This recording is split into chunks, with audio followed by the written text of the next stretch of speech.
Help me reach 1,000 subscribers. Please, like the video and share your thoughts.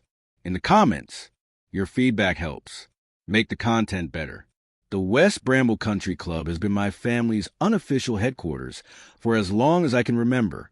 18 holes, an Olympic-sized pool, tennis courts, and a dining room where deals sizzle like the steaks they serve. I grew up here, always sideways to the picture. Debutante balls, anniversary dinners, and charity galas. Always the overlooked younger daughter, the one who never quite fit the mold my parents had tailored. My sister, Celeste, 35, is everything they ordered. Ivy League degree, married to a corporate lawyer, chairs committees, speaks fluent Bordeaux. And me? I'm the example they whisper about.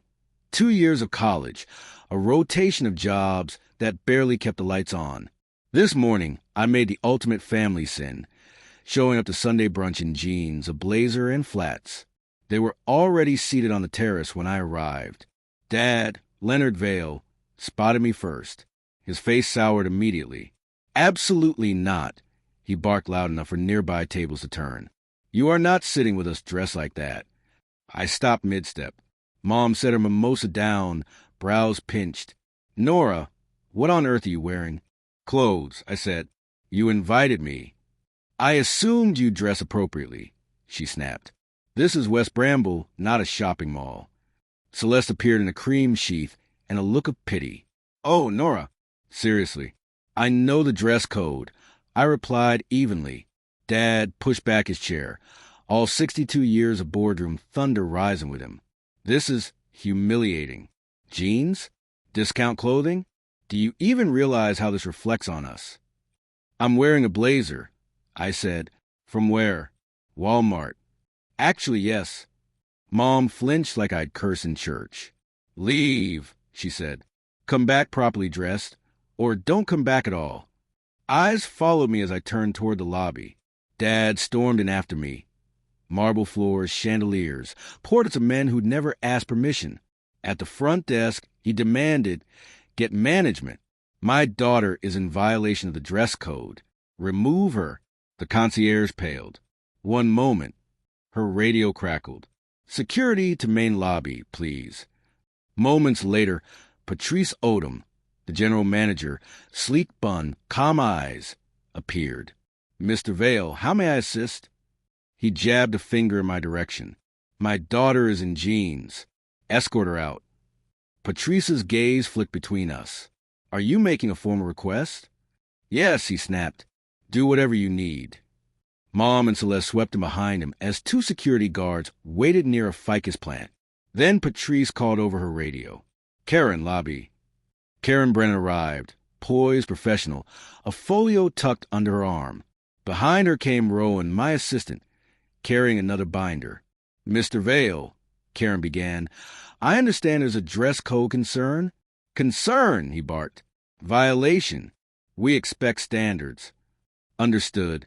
Please confirm this request is formal." "It is," Patrice said. Rowan met my eyes, a silent signal. "Ready?" Karen flipped open a folio. "Then let's be specific," she said smoothly. "May I introduce Miss Nora Vail, principal of Vail Hospitality Partners, and current owner of the West Bramble Country Club." Silence dropped over the marble lobby like glass. Dad's mouth opened, then closed again. Mom clutched the back of a chair. "That's impossible," he whispered. Rowan stepped forward and handed him the paperwork. "Asset purchase, March 15th. Purchase price, $14.4 million. Renovations, $8.5. Tennis courts, dining room, and spa, all funded by Miss Vail. Membership contracts transferred at closing." I spoke evenly. I didn't announce it. I wanted the work to speak first. Celeste's phone slipped from her hand. "You own this," she whispered. "I do." Patrice cleared her throat, composed as ever. "Given the circumstances, the removal request is withdrawn. Miss Vail, shall we proceed under Clause 7.3 to review conduct?" I looked at my family. "Yes," I said. "Begin the review." Karen nodded. "Board notified. Privileges suspended pending hearing." Dad finally found his voice. "Nora, please." "There will be due process," I said calmly. Respect it. Outside, the fountain whispered. Inside, for the first time, the rules felt balanced. I turned to Rowan. Schedule legal for 9 tomorrow. At 9 a.m., my counsel spread out the documents. Ownership gives broad discretion, said Sarah, but bylaws still require a hearing for board members. Right in principle, added Marcus, but slightly off in process. I nodded. Then we fix it without backing down. That afternoon, I called my father. He answered on the first ring. Leonard, I said steadily, memberships will be reinstated with conditions, written apologies on record, a full review of the dress code for clarity, fairness, and respect for ownership authority. Undermining stops here. Silence lingered, then softened. You built this, he said quietly. We never noticed. You look past me, I replied.